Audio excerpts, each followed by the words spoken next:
Shit. OK, je fais ça. OK. Ben voilà, ici j'enregistre sur Zoom. Bonsoir à tous. On est avec notre 26e invité ici, qui est juste ici en dessous de nous. C'est un grand plaisir de l'avoir ici sur notre chaîne de podcast. On va parler de CrossFit. C'est la deuxième fois qu'on parle de CrossFit. La première fois, on avait parlé avec Brian Denis du CrossFit. Et là, c'est la deuxième fois qu'on parle vraiment du sujet CrossFit avec la personne qui est juste en dessous de nous. Ben, je t'en prie, présente-toi. Oui, mec. En premier, man, ça me fait plaisir de faire partie de ce podcast. Ça m'interpelle juste par le nom, donc je me suis dit pourquoi pas. Deuxième chose, je connais Bastien. Bastien avait commencé les programmes d'entraînement aussi pendant un bout de temps avec notre compagnie RX Lab, donc c'est comme ça qu'on s'est connus. Yes. Puis j'aime bien la Belgique, je connais bien Mike de Beauveur, tu comprends? Ouais, je comprends. Mike, c'est un vétéran dans le monde du CrossFit ici au Québec.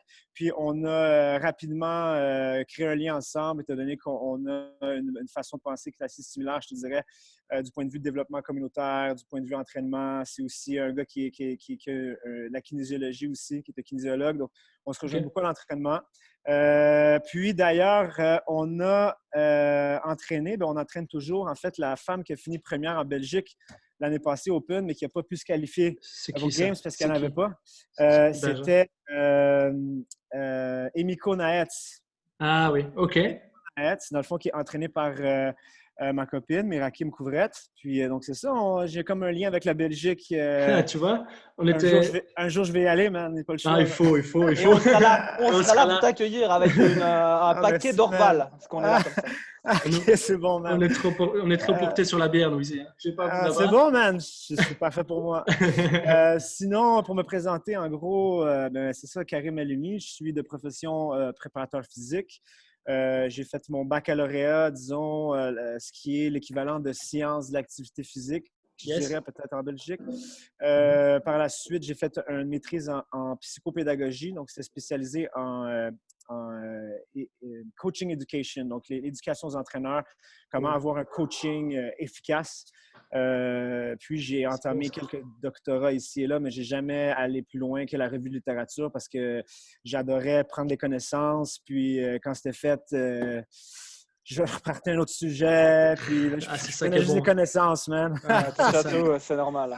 C'est un peu notre philosophie aussi, c'est un peu comme ça qu'on fonctionne aussi, et fortement. Et d'ailleurs, avec nos invités, c'est souvent à peu près le même message qui part. Hein. C'est refuser le statu quo et aller un peu voir ce qui se passe à gauche, à droite. Exact. Avec une approche un peu plus holistique, quoi, tu vois, un peu moins protocolaire. C'est vraiment ça, quoi. Je te suis. Puis sinon, mon histoire, en fait, c'est ça. J'ai fait en étudiant, mais j'ai abouti à devenir professeur. J'enseignais dans un département d'éducation physique dans une université à Chicoutimi.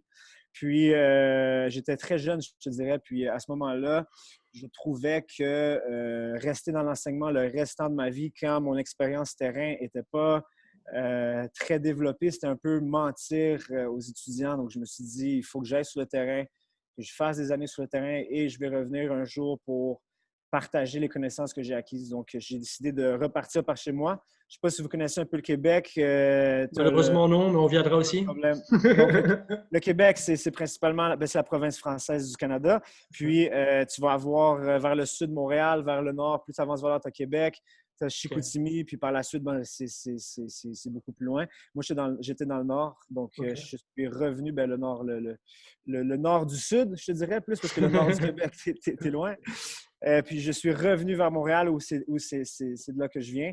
Puis j'ai commencé ma carrière de préparateur physique, donc on parle de 2010-2011. Donc ça fait 10 ans maintenant que je suis préparateur physique.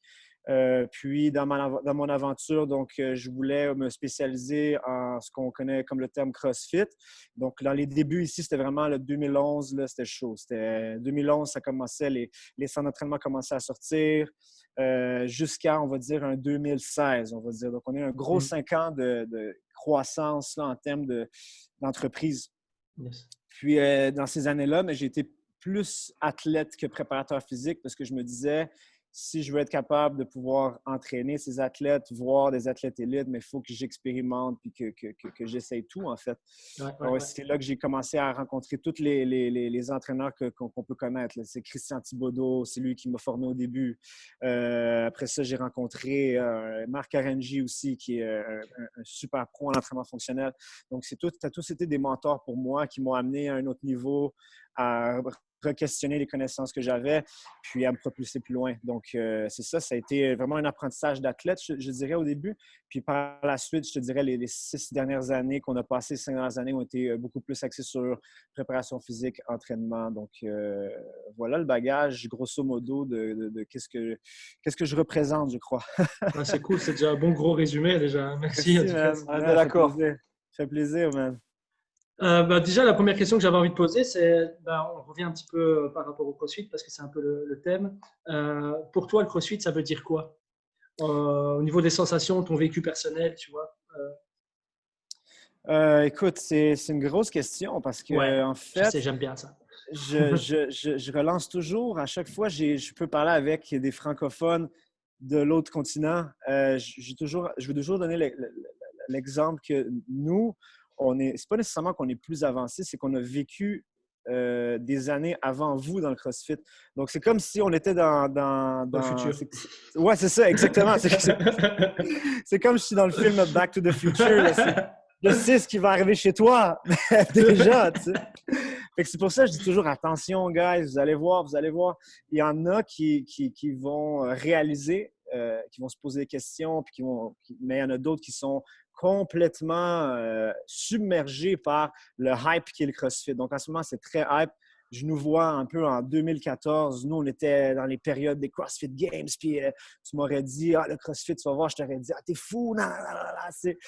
Puis là, on a vu la métamorphose. Donc, si je reviens aux sources, le CrossFit, pour moi, ça représente en fait une révélation une révélation parce que le CrossFit a démocratisé ce qu'on appelle l'entraînement combiné en préparation physique dans la population générale. Donc, au lieu d'aller au centre d'entraînement conventionnel comme avant et de se dire, OK, alors je vais avec mon entraîneur, je vais faire 30 minutes de portion cardiovasculaire, 30 minutes de portion musculaire. Donc, maintenant, on fait un mix and match. On n'entraîne pas nécessairement spécifiquement, mais on devient... on est capable de développer un outcome d'entraînement qui est beaucoup plus efficace que ce qu'on faisait jadis. Donc, c'est une grande révélation pour le monde de l'entraînement et ceux et celles qui ne se sont pas encore attardés à ce type d'entraînement-là, je crois, à mon avis, qui retardent un peu un développement qui pourrait être optimal chez leurs clients, chez leurs athlètes, ainsi de suite. Je garde toujours en tête que c'est vraiment quelque chose qu'on utilise en préparation générale. Donc, ce n'est pas un type d'entraînement spécifique. Donc, à ce niveau-ci, comme je te dis, c'est une révélation. Ça a été une révélation pour moi aussi, étant donné qu'en tant qu'athlète, parce qu'avant, j'étais un athlète d'athlétisme. Okay. Fin de carrière universitaire, puis j'essayais de me trouver quelque chose pour pouvoir venir pallier à ce manque-ci. Puis le CrossFit répondait vraiment à mes besoins. En athlétisme, j'avais fait du 1500 mètres, du 800 mètres, du 600 indoor. Moi, j'avais vraiment joué avec plein de systèmes énergétiques. Et je faisais beaucoup de musculation. Donc, ça a été, encore une fois, une révélation au plan personnel athlétique. Puis, ce que ça représente maintenant, c'est un peu différent. En parlant, d'ailleurs, j'ai rencontré Mike de Beauvais il y a 2 semaines, puis on parlait justement de développement du CrossFit. Puis il me disait, je trouvais ça vraiment pertinent, que le CrossFit, c'est des vagues. Hein. Au début, on a commencé, c'était tout nouveau, wow, on capote. Après ça, c'était OK, tout le monde veut devenir un athlète élite, tout le monde veut aller Open, tout le monde veut aller aux régionaux, tout le monde veut aller aux Games. Puis là, on est dans la vague vraiment, tout le monde peut en faire. Donc, vraiment, accessibilité. Ça, c'est pour nous au Québec en ce moment, parce que si tu recules 3-4 ans en arrière, on était moins porté vers ça. Mais maintenant, c'est vraiment, on essaye de démontrer que ma mère, ma grand-mère, mon oncle peut venir faire un cours de CrossFit, puis que c'est applicable en individualisant les exercices qui sont là. Ce qui vient à un peu vivre la problématique qu'on a ici, que le CrossFit est très américanisé. Donc, dans leur approche, c'est très américain, donc dans le sens qu'ils vont regarder qu'est-ce qu'ils font eux, qu'est-ce qui se passe chez eux pour pouvoir créer des modifications. Donc, nous, au Québec, présentement, il n'y a pas vraiment de promotion à la télé, il n'y a pas vraiment de nouveaux centres. Donc, on est vraiment dans une pente descendante, voire un creux à un certain point. Donc, les gens commencent à perdre l'identité de ce que c'est le CrossFit, de ce que ça représente. Et le travail est un peu laissé à nous-mêmes en tant que propriétaires. Moi, anciennement affilié, parce que je ne suis plus affilié maintenant, de pouvoir convaincre les gens d'être capables de faire ça. Donc, souvent, j'arrive dans mon centre, les gens arrivent, puis je suis dans du contre-argumentaire parce qu'ils viennent et ils me disent « Ah, CrossFit, je ne suis pas prêt, j'ai peur. » Non, non, non. Fait que constamment, je suis dans le « Tu vas voir, tu vas voir, tu vas voir. » Donc, un jour, on s'est levé, on est décidé de se dire « Regarde, on va redéfinir qu'est-ce qu'est le CrossFit exactement, voire changer le terme. » Parce qu'on dirait qu'on est allé trop loin dans ce que c'est le CrossFit pour pouvoir revenir en arrière. Je ne sais pas si tu me suis. Oui, tout à fait. S'il faut qu'on refasse la définition de CrossFit, mais il faut que tout le monde le fasse en même temps. Donc, si moi, je convainc ma grand-mère de lui dire, OK, nous, on fait du functional fitness, on fait du cross-training ou de l'entraînement fonctionnel sportif, mais mon voisin, il faut qu'il dise la même chose. Mais si tu vas chez mon voisin, et que lui, il dit « Ah non, le CrossFit, c'est l'intensité, il faut que tu sois prêt. » Ah, ben, c'est un peu comme chez McDo, mais je ne vends pas des cheeseburgers puis des Big Mac, mais je vends juste des croquettes. Puis je te dis des cheeseburgers, mais non, c'est pas ça. Fait qu'on a un gros problème d'identification au niveau du brand, ce qui fait en sorte que maintenant, nous, personnellement, on a décidé de se détacher pour redéfinir ce que c'est pour nous le CrossFit. Donc, le CrossFit a créé quelque chose de si gros que, une révolution, quoi, un peu. Hein? Oui, totalement. Puis c'est positif. Mais ils ont perdu le contrôle à ce niveau-là. C'est pour ça que je ne sais pas si je réponds à ta question. Oui, si, bien sûr. Oui, absolument, bien sûr. C'est quelque chose que j'entends beaucoup de mon mentor qui dit toujours, on a les défauts de ses qualités. Donc, je m'explique, c'est-à-dire que CrossFit a tellement voulu rendre ça, écoute, fonctionnel, accessible, etc., que, voilà, c'est ça, beau, facile, entre guillemets, d'accès, que ça, c'est un peu, bon, c'est une expression bien à nous, mais ça a un peu ouvert les portes à toutes les fenêtres. C'est-à-dire que ça a un peu donné n'importe quoi. Et il y a des gens, et alors là, bon, tu peux aussi tirer ton épingle du jeu, comme tu dis, de par le fait que ta qualité de coaching n'est pas celle de l'autre. Alors, tu vis ça de façon positive ou négative, c'est-à-dire que nous, on essaye d'être optimiste dans le sens où on se dit, écoute, on va plutôt tirer notre épingle du jeu de ça. Mais à côté de ça, le nombre de personnes qui se pètent, qui s'explosent parce qu'ils sont dans une box de CrossFit qui en fait c'est la course à la grosse barre et à la belle photo Instagram. Et là, tu dis, putain, mais c'est pas qu'on est mieux ou moins bien, c'est juste qu'il y a tellement, comme tu dis, de façons de voir la chose que, en fait, allez, je vais aller loin, mais être dans une box de CrossFit, c'est un peu comme être en couple. Il faut trouver la bonne box, quoi. Ouais, c'est ça. C'est bien, celle-là. On la garde. Ça fait l'extrait, ça. Et je dirais pour que ta relation elle dure encore plus longtemps, mais tu ne peux pas être à ton intensité à 160% tous les jours non plus. Je suis bien d'accord. À un moment donné, quelqu'un va péter. Hein? Quelqu'un va dire « OK, là, calme tes nerfs, aujourd'hui, on prend ça relax. » Donc, et j'ai une question à vous.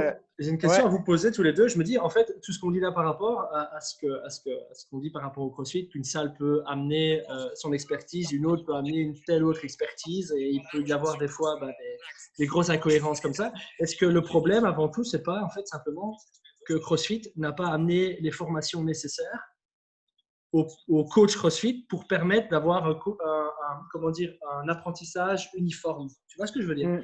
Est-ce que le level 1, on est d'accord que c'est pas suffisant pour une formation de 2 jours, c'est clairement pas suffisant. Et je pense que c'est là aussi la grosse erreur qui a été mise par CrossFit, c'est de proposer simplement le level 1. OK, tu as le level 1, tu ouvres une salle, qui est évidemment beaucoup trop peu. Et c'est là aussi la continuité de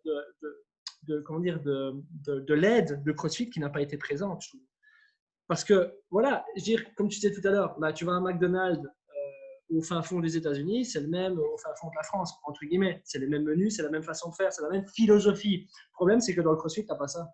C'est que chaque salle de CrossFit a sa propre philosophie. Et je pense que c'est ça aussi, qui peut amener les manques de concordance qu'on peut retrouver dans une salle qui propose telle façon de faire, une autre qui propose telle façon de faire. Et comme tu disais tout à l'heure, en fait, les gens, ils ne s'y retrouvent plus, en fait. Je sais pas ce que tu en penses. Je te donne deux. Tu as tout à fait raison, en fait, parce que c'est sûr que le modèle, au départ, c'était avoir le plus d'adhérents, le plus de centres d'entraînement. C'était de la mass production. Donc, comment je vais faire pour faire ça? Je vais créer un système libertin où je vais donner l'autonomie à tout le monde. Accessible et facile d'accès. Ouais. Exact. Donc, qu'est-ce que ça fait? Ça fait des millions de bébés qui se dirigent à leur façon à un certain point. Puis là-dedans, c'est un peu comme un parti politique. Tu vas avoir des gens qui sont très conservateurs. Va dans le sud des États-Unis, ils sont très CrossFit. Tu vas dans le côté Est, ils sont beaucoup plus démocrates, ouverts à essayer des choses, changer l'approche, avoir d'autres types de cours avec des styles d'entraînement qui sont plus, comment dirais-je, là, avec une approche humaniste, là, avec une pédagogie, tandis que tu vas dans d'autres centres que c'est vraiment une structure carrée, 10 minutes ça, 5 minutes, let's go, puis c'est vraiment de type level 1. Donc, il y a une diversité. Ça crée une diversité dans l'offre qui fait en sorte que, effectivement, il y a une grosse différence de qualité au niveau du coaching, de la gestion, de la qualité des mouvements et tout. Donc, c'est un plus pour l'entreprise parce qu'ils ont créé beaucoup d'argent à ce niveau-là. Puis ça fait en sorte que tout le monde connaît c'est quoi du CrossFit à un certain point. Mais l'aspect négatif est touché beaucoup plus par les propriétaires de centres qui, si tu es moindrement perfectionniste, que ton service se base sur un coaching de qualité avec un contenu d'entraînement de qualité, alors là, c'est sûr que tu as affiché CrossFit avec ton voisin qui fait complètement le contraire. C'est compliqué. Tu perds tes efforts, donc c'est ça. De l'autre côté, je te dirais, pour répondre à la question, est-ce que le problème réside dans l'offre de formation?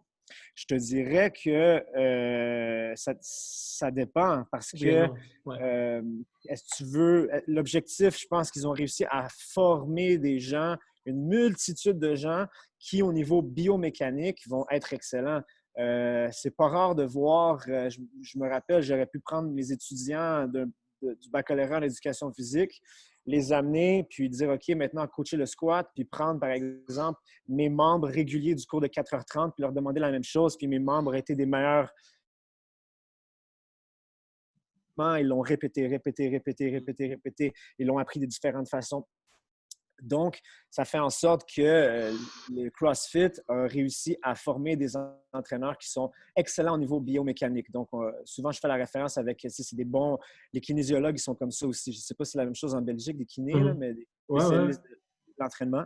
Ils sont excellents biomécaniquement, mais est-ce que les gens, ils sont excellents dans le plus important? Je crois que dans le coaching, je doute. Donc, ici, le problème, c'est que ces formations-là te donnent du contenu théorique un peu robotisé. Donc, soit capable de faire un squat, soit capable de faire un deadlift. Mais est-ce que tu es capable de pouvoir le coacher maintenant selon les différents types de personnes, selon les différents types d'apprentissage? Donc, ici, au Québec, on fait référence souvent à le nouveau, on appelle la réforme de l'éducation. Donc, on passe d'un modèle qui est axé sur l'acquisition de connaissances théoriques vers l'acquisition de compétences. Donc, au début, quand on l'a appris, on était comme moi, c'est quoi ça? Les compétences. Donc, les compétences, c'est un apprentissage plus humaniste, en fait. C'est d'apprendre dans l'action. C'est de créer des situations d'apprentissage où tu dois résoudre des problèmes. Puis, par la suite, l'apprentissage à long terme devient plus efficace.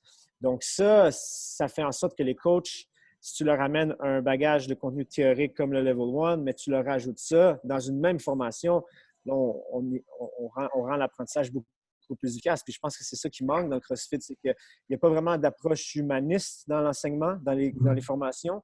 On veut juste lancer du contenu, passe ton niveau 1, ton niveau 2. Ton niveau 3, ben, tu lis, je ne sais pas si tu as vu c'était quoi le contenu. Non. Mais je ne peux pas bâcher sur rien, mais je vais prendre la responsabilité de dire que c'est vraiment une formation que je trouve dégradante parce qu'ils te lancent des articles qui ne sont pas scientifiques, qui sont écrits par Greg Glassman, puis par ses amis, puis par des gens que tu pourrais trouver exemple. Je ne sais pas, il aurait pu prendre un article de ton ami, là, ou je ne sais pas quoi, le mettre là-dedans. Tu dois lire les articles, puis à la fin, tu passes un examen sur les connaissances avec tes articles. Le tour est joué. Puis ce que je trouve encore plus aberrant, c'est qu'il y a des gens qui, eux, croient en ça, puis qui montent, puis qui sont comme « Ah, j'ai passé mon niveau 3 », mais je suis comme « Mon niveau 3, c'est lire des articles. » Ouais, c'est ça. C'est aberrant parce que tu payes des milliers pour ça, tu sais. Mais bref, je crois que ça, c'est un problème qui va sûrement être adressé parce que le nouveau propriétaire, ça a l'air d'être quelqu'un qui a un brain, qui a justement une approche plus… humaniste. Oui, exactement. Donc, je pense que ça va être réglé. Mais de là à dire, est-ce que c'est ça le problème? Je pense que c'est entre autres, entre autres des problèmes qui doivent être vraiment adressés parce qu'il y a d'autres formations tellement sur le marché qui sont tellement pertinentes que je lancerais tous ces entraîneurs-là puis qui seraient comme « Oh shit, man, pourquoi j'ai pas fait ça avant? » Justement, on en parlera tantôt.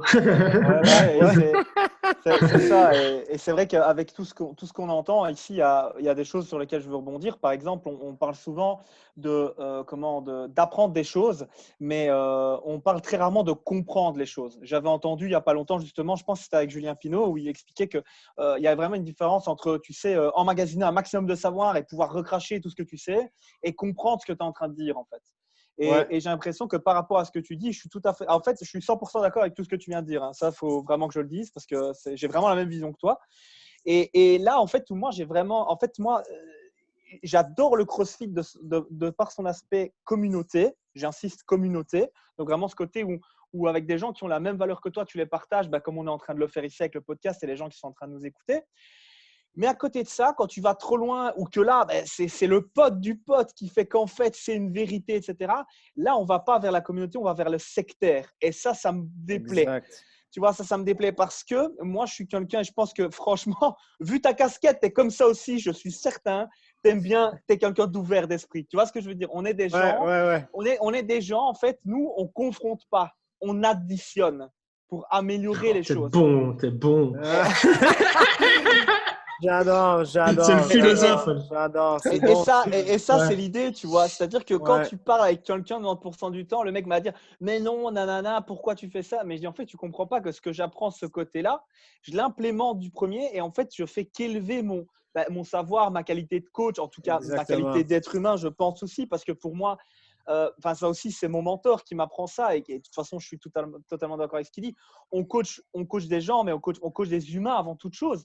Si tu as un problème relationnel, entre guillemets, si tu n'arrives pas à créer une connexion, une relation de confiance avec la personne, mais comment tu veux l'élever? Et ça, je pense que, encore une fois, tout à fait d'accord avec ce que tu dis. Je pense que Glassman, il a peut-être perdu ça un peu. Il avait perdu ça. Il s'est concentré sur la création d'un empire, entre guillemets, qui a fait que, on va pas se mentir, c'est ce qui a fait aussi que ça a été connu, que ça a évolué dans ce sens-là. Donc ça, c'est très cool.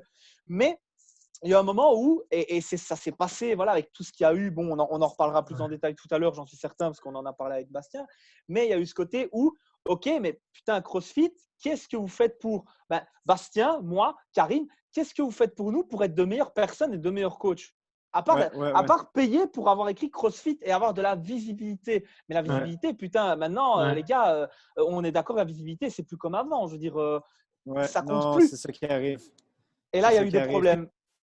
Ouais. Puis je tiens à dire, tu sais, pour les gens qui regardent puis qui doivent se dire, parce que c'est sûr que je me gêne pas pour donner mon opinion. T'as raison, on est là pour ça. Quand il y a quelque chose, qui va pas, moi, mon baccalauréat, on était formé pour aller dans des milieux sportifs d'entraînement, trouver les problèmes, créer des solutions, les améliorer, tu comprends? Donc, mais dans le CrossFit, moi, j'ai eu ma phase de fanatique, que je regardais les games toute la fin de semaine. Je faisais tous les benchmarks. Tu sais, tu m'avais dit, là, quelqu'un sur Internet qui dit le CrossFit, non, j'allais, je l'attaquais, tu sais. C'est ça.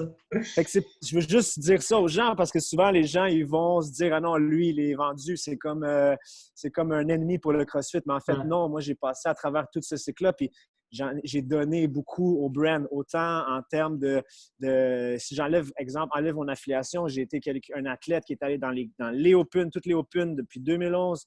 J'ai allé aux régionaux, j'ai amené des athlètes dans les compétitions, j'ai été aux Games, j'ai tout fait. Fait que, tu sais, je te dis, pour avoir donné tout mon amour inconditionnel et pour être rendu où est-ce que je suis présentement, il y a eu un gros, comment dirais-je, man, il y a eu beaucoup de travail mental et de cheminement au niveau de mon idéologie. Je ne suis pas arrivé puis je me dis, c'est de la merde, tu sais. Non, c'est vraiment j'ai vécu plusieurs choses qui m'ont amené à un peu me réveiller et à avoir un sens critique maintenant parce que je comprends l'arrière, le dessous, le mindset de l'entreprise, les athlètes, comment ils agissent, le marketing et tout ça. Et voilà, man. Fait que je voulais juste tenir à informer les gens pour pas qu'ils pensent que je suis un ennemi de l'État, man. C'est bon? C'est drôle parce que je suis entièrement passé par ces étapes-là aussi. Hein. J'étais un fanatique. Hein? On a tous passé fait, par là. on l'a tous fait. Et juste que C'est ma ça, man. philosophie, ma vision des choses, elle a grandi ou elle a grandi ou simplement elle a pris de l'ampleur. Et maintenant, c'est sûr que ma vision des choses et du CrossFit a complètement changé. Mais c'est pas pour autant que je dénigre le CrossFit. Mais je dis juste que tout évolue, ces disciplines évoluent. Et il faut apprendre à évoluer avec elles et évoluer avec le monde qui nous entoure simplement. Exact. Puis je crois qu'il est temps, si tu es déjà rendu dans ce processus mental de réalisation de qu'est-ce que c'est le brand, qu'est-ce que c'est quand ils disent la méthodologie, tant que moi, c'est pas une méthodologie, mais qu'est-ce que c'est cette création-là, bien, je pense qu'il est temps de le redéfinir où est-ce que vous êtes dans votre pays, puis et d'y croire surtout. D'y croire, puis d'y croire et y aller, quoi. C'est ça. Parce qu'il y a quelque chose de bon là-dedans. Il y a quelque chose de bon, il ne faut pas le perdre, mais il faut juste le transformer. Je suis d'accord, ouais. Est-ce que tu peux nous parler un petit peu justement de ta philosophie, ta touche à toi dans l'entraînement, c'est quoi? Oui, mon approche en entraînement, mais ça dépend parce que autant que je travaille avec des athlètes de haut niveau, en ce moment, je suis engagé par Eye of the Tiger Management, qui est une entreprise de boxe, en fait. Donc, ils ont des athlètes en boxe, matchmaking. Ils font des combats ici et là. Donc, moi, je suis un des préparateurs physiques de l'équipe. Donc, j'entraîne des boxeurs professionnels. Donc, je vais avoir autant mon approche avec eux que mon approche en entraînement dans la salle, en fait. Donc, je te dirais que mon higher purpose, donc c'est ça, mon objectif premier, c'est de démocratiser l'entraînement fonctionnel auprès de la population. Donc, suite à ce qu'on a vécu, le confinement du mois de mars, nous c'était mars, avril, mai, juin, je réalisais justement que la seule possibilité pour les gens, c'est de s'entraîner à la maison parce qu'il n'y avait pas de sport, ainsi de suite. Puis on avait les mains liées un peu avec un gouvernement ici qui est très basé sur l'économie. Tu vois que le développement social, psychologique est de côté. Mis de côté, comme ici. Hein.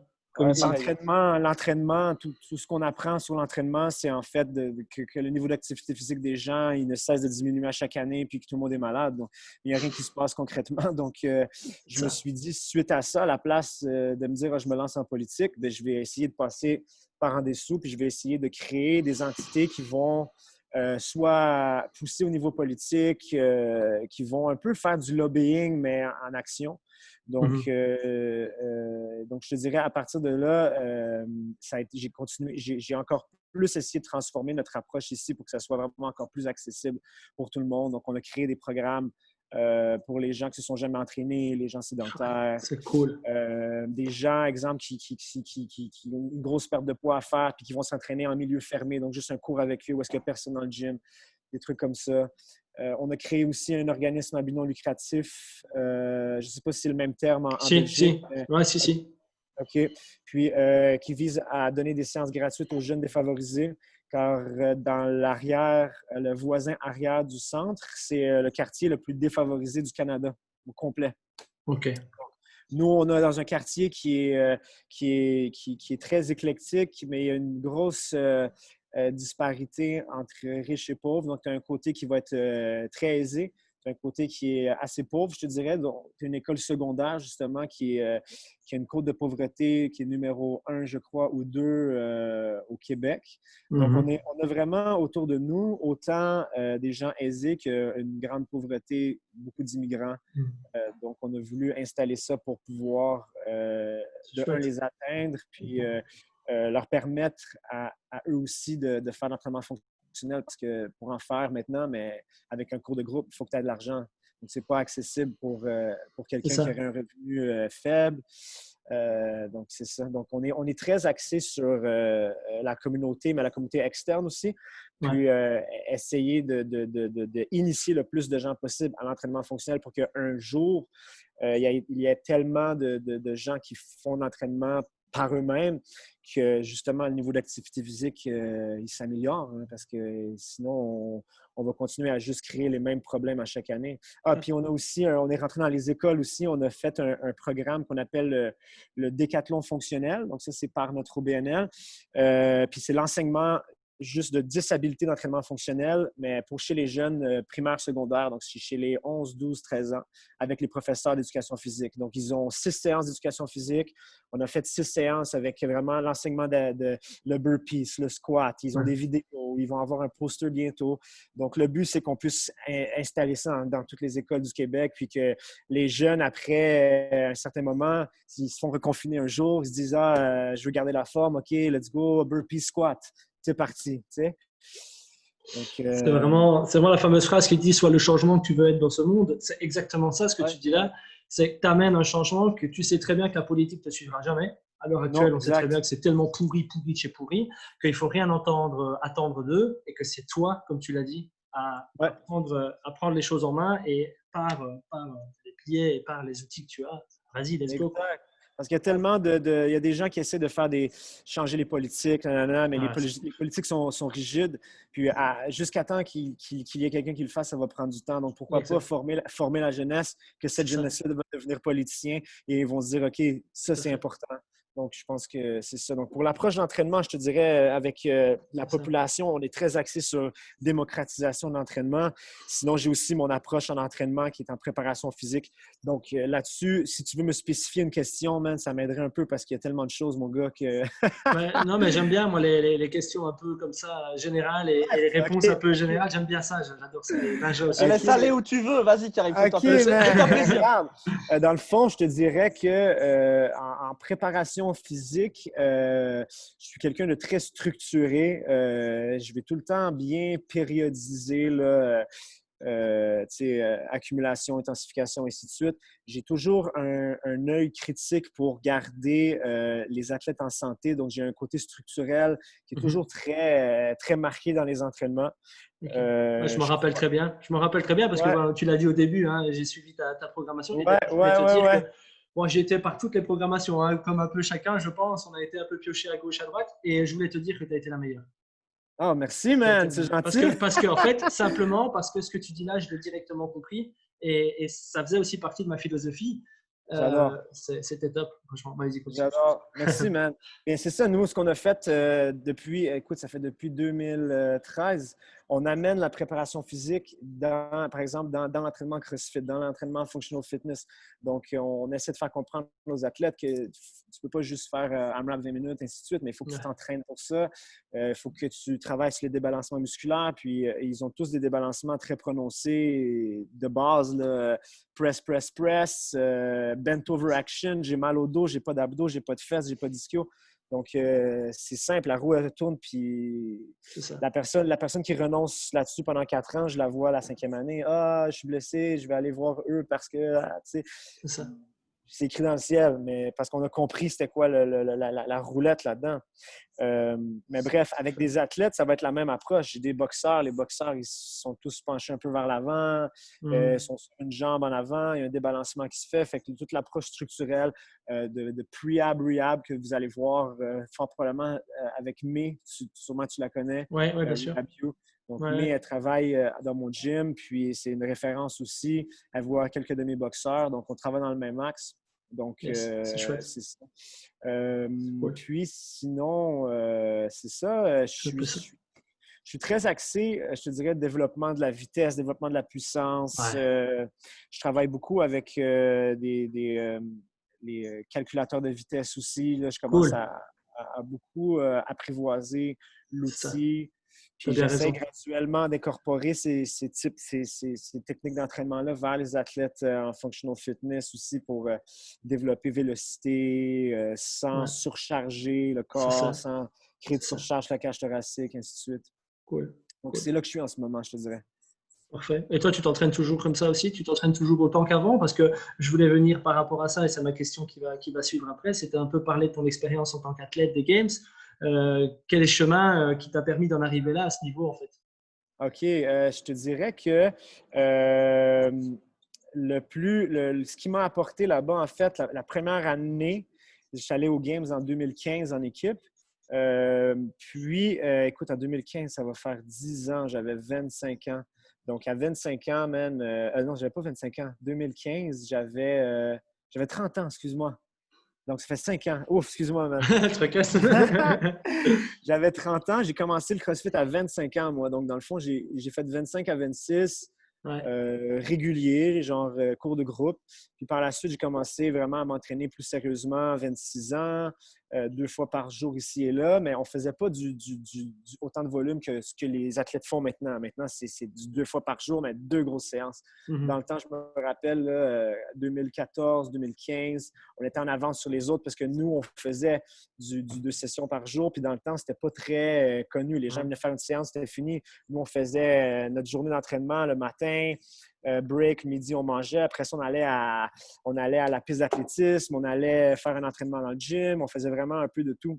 Donc, on avait une avance sur tout le monde. Donc, no shit qu'on pétait tout le monde parce qu'on faisait 2 sessions par jour, tu sais. Donc, on avait une structure d'athlète de haut niveau comparativement aux autres qui n'avaient pas une structure d'athlète de haut niveau. Donc, on était capable de vraiment bien se développer à cause de ça. Et dans le temps, j'étais à CrossFit Pro 1, qui était mon ancien gym, en fait. J'étais propriétaire là-bas aussi. Donc, on avait vraiment une structure pour les athlètes élites. C'était vraiment un centre d'entraînement pour les athlètes qui veulent performer. Donc, ça m'avait aidé beaucoup. J'avais vraiment une structure de vie aussi qui me le permettait. Donc, par exemple, mon ancienne copine, elle travaillait à temps plein. Moi, j'étais parti de Chicoutimi pour retravailler à Montréal. Donc, j'étais un peu en rebuild. Donc, je travaillais un peu moins, beaucoup moins en fait. Je faisais comme 3-4 heures par jour. Fait que je pouvais m'entraîner vraiment beaucoup plus. Donc, d'avoir très peu de stress dans la vie, de un. De deux, être capable d'avoir un volume d'entraînement comme ça, une qualité d'entraînement avec une récupération qui est parfaite. C'est vraiment les ingrédients qui sont de mise, si tu veux te rendre là. Si tu compares, par exemple, à ma vie maintenant, tu vois, je viens d'arriver sur la rencontre. 5 minutes avant, je finissais mon entraînement. Je finis avec vous. Bang, c'est reparti. Donc, je ne suis pas une personne qui est stressée dans la vie. Tu as besoin de bouger, quoi. Mais la charge de travail, elle est très élevée, ce qui fait en sorte qu'à la fin de la journée, tu es quand même fatigué. Tu sais. Donc, le niveau de fatigue est plus élevé, la récupération est moins bonne. De me dire, je me lance, puis je vais me donner des objectifs, puis je veux vraiment les réaliser, pas un stress, mais c'est une surcharge encore de plus. Ce qui fait en sorte que quand tu as une mauvaise journée, là, tu réalises que c'est pas possible. Donc, maintenant, je n'ai pas d'objectif de performance. Je tombe à 35 ans, je veux être en forme, garder la forme. J'ai un enfant, donc je veux être capable de pouvoir jouer avec lui, puis je veux être capable de faire du sport, là, tu sais. Puis on ne se le cachera pas, quand tu fais du CrossFit, OP.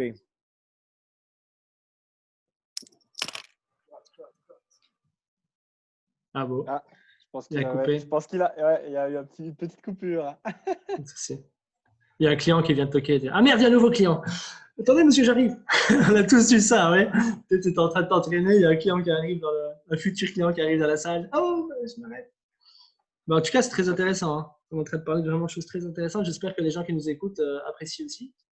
Franchement. Ouais, forcément. Ici, de toute façon, voilà, on va récupérer Karim juste après, parce qu'il à mon avis, il a redémarré sa connexion, vu ce qu'il disait. Ouais, je pense aussi. Mais c'est vrai qu'ici, à parler CrossFit, par rapport à tout ce qu'il offre, lui, comme point de vue, parce qu'au final, c'est marrant, hein, tu es à l'autre bout du monde et tu as quand même des idées qui sont partagées, quoi. C'est quand même, moi je trouve ça fou. Hein. Après, Bastien et moi on triche un peu, on parle tout le temps de ça, donc on se connaît. Mais c'est vrai que quand moi c'est la première fois que je rencontre Karim, c'est quand même impressionnant. Quoi. Ouais, il a une belle philosophie et c'est marrant parce qu'il parle de choses auxquelles on est tous passés par là. Quoi.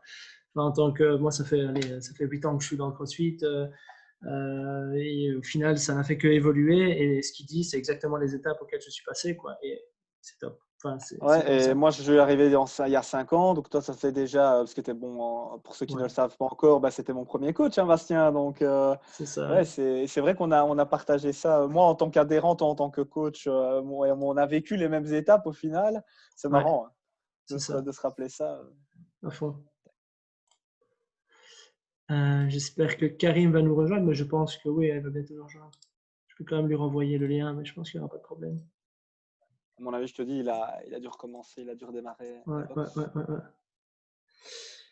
Et par rapport à l'entraînement et comment est-ce qu'il amène ses séances, etc., vous pouvez tout à fait aller voir sur son site Instagram et sur sa page Facebook et vous allez vite comprendre la philosophie de FXLab et de ce qu'il propose en fait. Et moi, c'est comme je l'ai dit tout à l'heure, hein, c'est une programmation que j'ai vite senti vraiment un sens, qu'il y avait un sens derrière, avec quelque chose de réfléchi, qui n'était pas là pour simplement faire pour faire, quoi. Il y avait vraiment une compréhension derrière et ça, c'est super important de faire quelque chose avec le pourquoi derrière.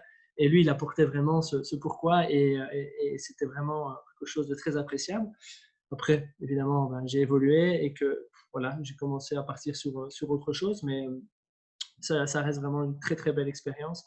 Vous allez voir que lui, vraiment, il a amené cet esprit, cette compréhension du renforcement. J'ai même envie de dire qu'avant Marcus Filly et que tout la hype qu'il y a eu derrière, il était déjà pas mal en avance.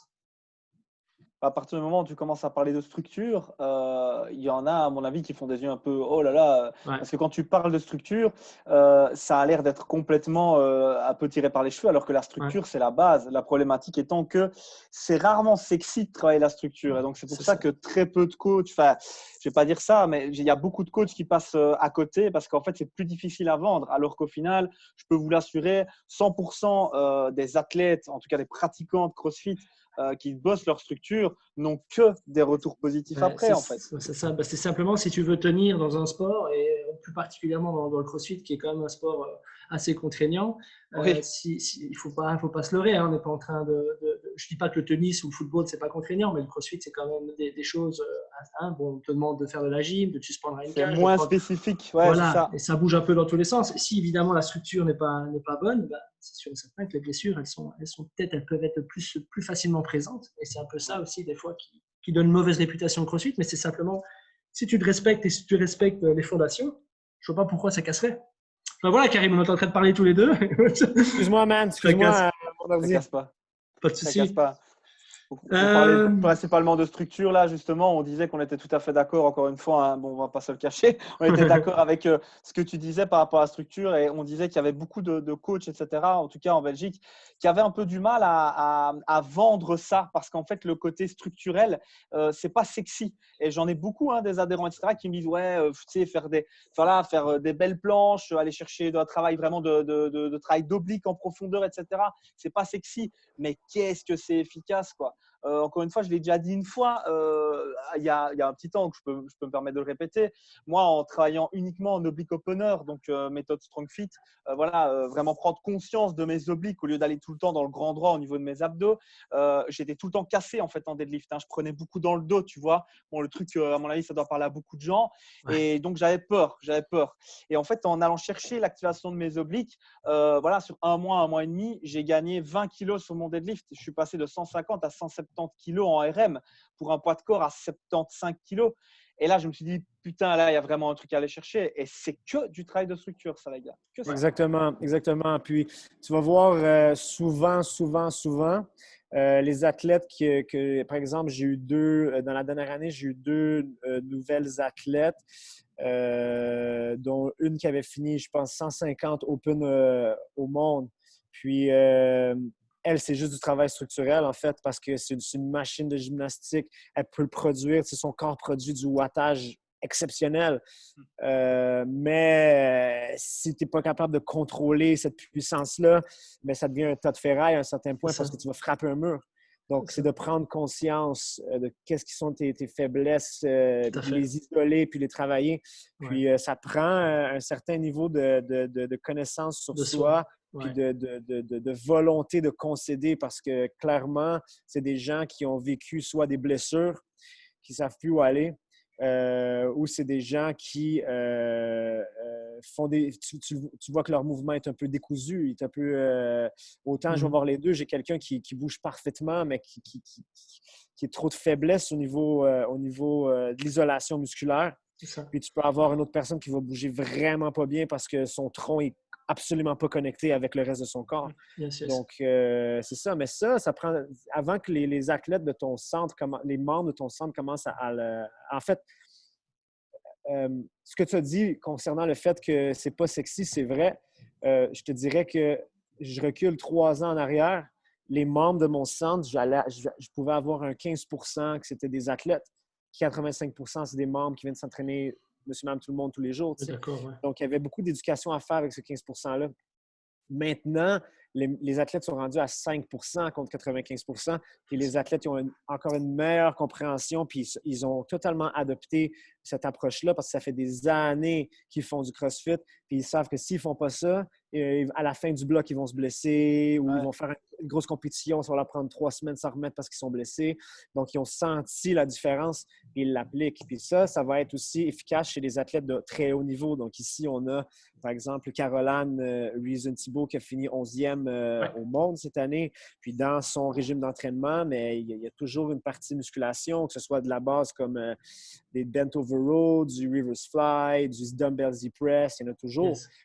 Tu prends Albert Dominique Larouche, qui était notre Canadien le plus couronné ici, qui, lui, dans ces dernières années, c'était absolument structurel. Il y avait même une séance d'entraînement structurelle avec un coach spécifique pour ça. Puis qui a travaillé avec Mike Fitzgerald, qui est au Canada. Son frère, c'est OPEX aux États-Unis. Yes, c'est ce que j'allais dire. Ouais. Et lui, c'est des kinésiologues ça, qui prêchent ça. Donc, c'est sûr que quand on modèle, la majorité des athlètes font un programme d'entraînement parce qu'il est extrêmement populaire. On parle de ComTrain, on parle de Mayhem. Invictus, ouais. Oui, c'est ça. C'est sûr que si tu prends, c'est le même principe que les États-Unis. Pourquoi ils sont bons aux Olympiques? Leur bassin d'athlètes est exceptionnellement gigantesque. Donc, j'espère qu'ils vont en avoir là-dedans, qui vont ressortir et qui vont être meilleurs que tout le monde. Ils sont des millions et des millions. Tandis que nous, au Canada, on est beaucoup moins. Mais si tu regardes sur l'échelle mondiale, on est très performant quand même. Donc, il y a quelque chose c'est vrai. Le système d'entraînement fonctionne bien quand même. Fonctionne bien. Tu prends les choses en Australie, ils ont un système qui est très, très similaire à nous. Ils sont très moins, mais ils ont des athlètes exceptionnels. Donc, sauf que le CrossFit, c'est américain, avec des modèles américains, avec des programmes américains. Donc, la majorité des gens vont adopter ces programmes-là qui ont des machines marketing exceptionnelles, puis qui envoient des athlètes au CrossFit Games. Donc, pourquoi je prendrais le programme d'entraînement où est-ce qu'il y a une partie structurelle de telle personne en Belgique parce qu'ils n'envoyaient personne? Tu comprends? C'est ça, j'avoue. Les gens pensent comme ça. Les gens pensent comme ça. Puis nous, on a toujours été au Québec placés comme ça. On n'a pas eu l'athlète numéro 1, mais on a l'athlète numéro 4, 5, 6, 7, 10, 11, 12, 13, 14, 15. Mais on n'est pas des machines marketing, puis c'est correct. Parce que nous, notre travail, on va rester fidèle à notre approche. Peut-être qu'un jour, bref, il va y avoir plus d'athlètes, mais on ne s'arrête pas et on continue à faire ce qu'on fait. Puis, c'est ça, man. C'est le fun, hein, comme on dit. J'adore votre expression. C'est le fun, man. J'avoue, dès qu'il peut, il a placé là. J'en suis témoin. Mais c'est vrai qu'il y a aussi un côté très mindset que moi, j'adore beaucoup dans le CrossFit. Enfin, ça peut être aussi une lame à double tranchant. Mais je veux dire, moi, ça m'évoque ce que tu dis par rapport, tu sais, aux athlètes américains, etc. Ça m'évoque beaucoup le rugby, en fait. Quand tu vois, tu sais, le mindset que les All Blacks ont, par exemple. Dans la défaite, ça reste des All Blacks. Tu vois un peu ce que je veux dire? Il y a ce côté où on a cette patrie, on a ce mindset, on a vraiment cette raison de faire. Et je pense que les Québécois, Canadiens, Québécois en particulier, parce qu'on on discute de ça, et les Américains n'ont pas du tout la même raison de faire ce qu'ils font, en fait. Et donc, du coup, forcément, leur pourquoi étant pas du tout similaire et leur mindset pas du tout similaire, ça se passe pas pareil du coup, des deux côtés. Même si, voilà, on peut défendre les deux parties, mais ça aussi, c'est quelque chose qu'on évoque très peu. Oui, toute programmation est bonne, mais est-ce que c'est ta programmation? Est-ce que c'est celle qui va te convenir? Moi, je sais qu'une programmation qui va me faire gagner du muscle de ouf, etc. Ouais, cool.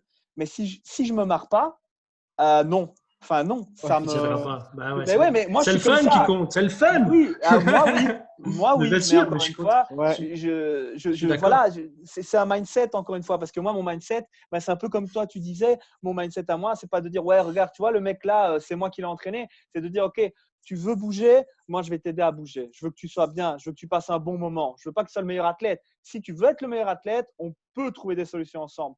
Mais ce n'est pas mon mindset, tu vois. Et ça, c'est important aussi de le comprendre. C'est important aussi de déléguer puis d'envoyer à la bonne personne. Puis ça, il ne faut pas se gêner non plus, man. Tout à fait, tout à fait. Bah, écoute, je pense que tu as un peu quand même répondu un petit peu à la question, mais je vais quand même te la poser parce que c'est quand même quelque chose qui était fort présent au moment où ça a été un peu, où c'est un peu parti en couille avec Greg Glassman. Mais je voulais un peu parler avec toi de ton départ de l'affiliation CrossFit. Exactement pourquoi est-ce que tu as décidé à ce moment-là de dire OK, bon, c'est fini, man, j'arrête. Man, il y a tellement de points, je te dirais. Puis, ça démarre de vraiment très loin, je te dirais. Puis, c'est con à dire, mais ça a commencé avec mon cœur d'athlète, en fait. Je te reviens dans le passé. On est en 2015. Donc, nous, on est en équipe aux Games. Puis, backstage, tu avais une situation. Il y avait une équipe, l'équipe à Jason Calipa. Il y avait une fille qui s'était déchiré quelque chose dans la jambe. Je ne me rappelle pas c'est quoi, mais c'était une fille connue qui a travaillé dans le HQ de CrossFit, tout ça. Okay. Puis on est backstage, puis là, la compétition, l'épreuve va commencer bientôt. Puis là, j'entends Jason Calipa qui dit, en anglais, il dit « Je peux pas croire qu'ils vont me faire ça. Ils me doivent tellement pour tout ce que j'ai fait, blablabla. Bla, bla. » Là, j'écoute, je suis comme « Qu'est-ce qu'il dit, man? » Là, je réalise, je me dis, ah, OK, parce que dans l'épreuve, ils avaient dit que comme si c'est une épreuve à 6 personnes. Fait que si tu manques quelqu'un, tu es disqualifié. Mais eux, c'était une équipe médiatisée au maximum. Donc, on arrive sur le terrain. Moi, dans ma tête, je me disais, ils sont out, c'est fini. Puis là, Jason Castro arrive et on change, non, l'épreuve peut être effectuée avec 5 personnes, blablabla. Fait que là, je suis comme, ah, c'est quoi cette merde? Ça a été la première fois que j'ai été confronté à une situation un peu d'injustice où j'ai compris que tout ça, c'était contrôlé. Parce que moi, je te rappelle, avant, j'étais un fan. Moi, dans ma tête, c'était la Ligue nationale de l'entraînement. C'était la FIFA. C'était la Coupe du monde. Tout est comme ça. Puis là, tu réalises que absolument pas. Puis quand je suis revenu à Montréal, je me suis dit, fuck, man, ça marche pas. Il y a des affaires qui sont, ça tourne pas rond. Hein. Puis là, est venu après ça plusieurs injustices que j'ai vécues en tant que coach aux régionaux. Je voyais, par exemple, tu vois, j'entraînais ma copine, puis c'était une année qu'elle avait des grandes chances de se qualifier aux Games en individuel. Puis elle avait commencé une épreuve vraiment tonnerre. Elle était genre top 5. Puis la deuxième, elle a fini dernière parce que la juge voyait que son ring dips. Tu vois le genre de situation? Que tu as le vidéo, puis tu vois que c'est correct. Puis finalement, le juge a raison. Puis que la saison, tout ce que le travail que tu as fait dans une année se termine à cause d'un juge bénévole qui essaie de faire son max, mais qui n'est pas formé. Donc, ça met en perspective plusieurs choses. Après, tu dis, je donne tout mon amour, puis je pense que j'en donne beaucoup aussi pour finalement recevoir une claque dans la face comme ça. Je me dis, ah man, fait que là, c'est des frustrations. Après ça, man, c'est les communications avec CrossFit où tu reçois. On ne recevait jamais de communication juste pour nous dire la direction à prendre. C'est vraiment. Nous, dernièrement, tu vois, il y a 1 an, j'ai parti un groupe Facebook avec les affiliés du Québec. On est maintenant 150. Puis, il y a des affiliés et des non-affiliés. Puis, on s'envoie de l'information sur qu'est-ce que vous faites au niveau marketing. Hey, pendant le confinement, qu'est-ce que vous faites? Puis, tout le monde travaille ensemble. Bien, c'est sûr que tu as tout le temps les 20 mêmes personnes qui sont travail d'équipe. Puis, tu en as 100. Spectateurs, quoi. Ouais. Tu en as sûrement 30-40 qui lisent. Puis, tu en as d'autres. C'est ça. C'est toujours comme ça. Oui, c'est ça. On ne se plaint pas parce que les gens qui veulent travailler en équipe, on tire profit de tout ça ensemble. Mais juste pour dire que ça, pourquoi c'est pas la compagnie qui l'a dirigé avec un responsable qui relève de CrossFit, qui est comme le dirigeant au Québec ou le guide ou whatever. Tu sais, on n'a pas eu ça. C'est tous nous qui doivent le faire par nous-mêmes. Puis les communications, mais c'est ça, c'était toujours des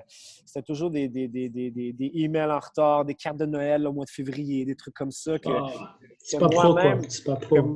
Moi, dans mon entreprise, j'essaie d'être le plus parfait possible dans ma gestion. Donc, je m'attends que l'entreprise que je représente, elle soit encore meilleure que la mienne. Surtout l'entreprise que je paye. Exactement. Puis, Puis, par la suite, ce qui est arrivé, justement, c'était vraiment un conflit de valeurs. Nous, on est très... on a beaucoup de gens qui sont issus de la communauté LGBT, on a beaucoup d'immigrants.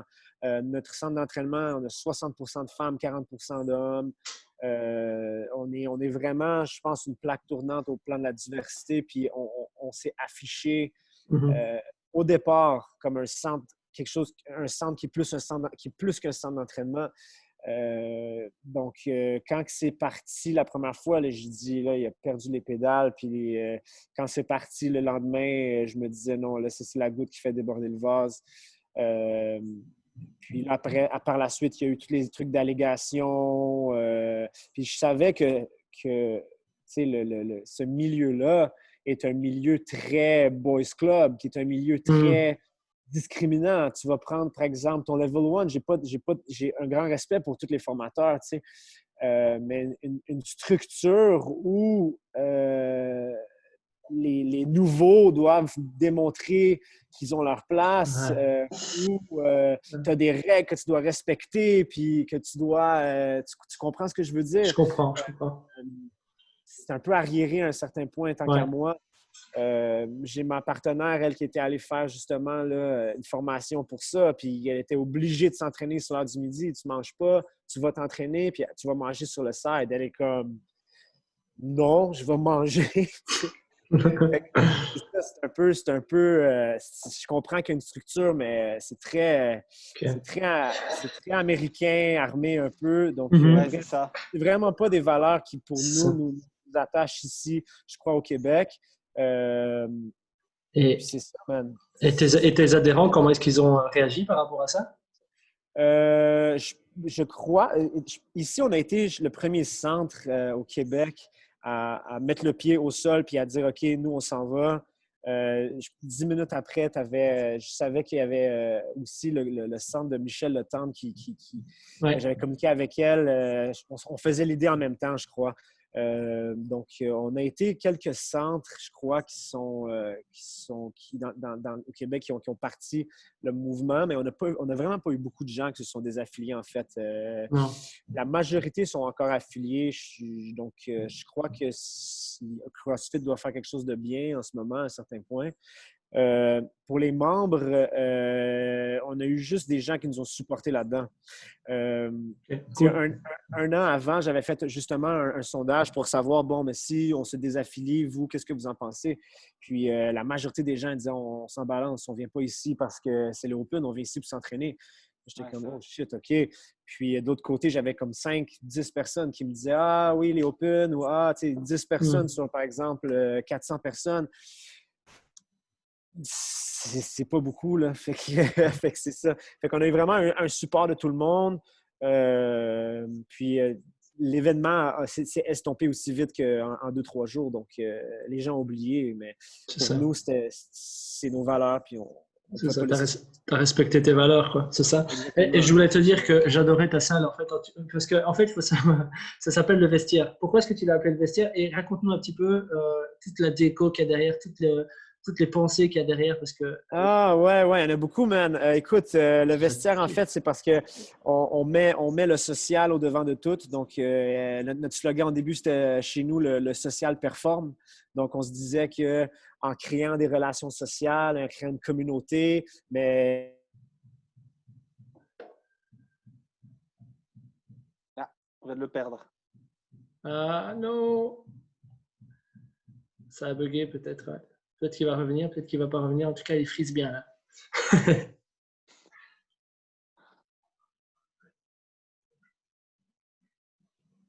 Ouais. Alors, je ne sais pas ce qu'on va faire. Je ne sais pas si... À mon avis, on l'a perdu, ouais. Tu crois? Ouais, je pense que là, ça a bien planté.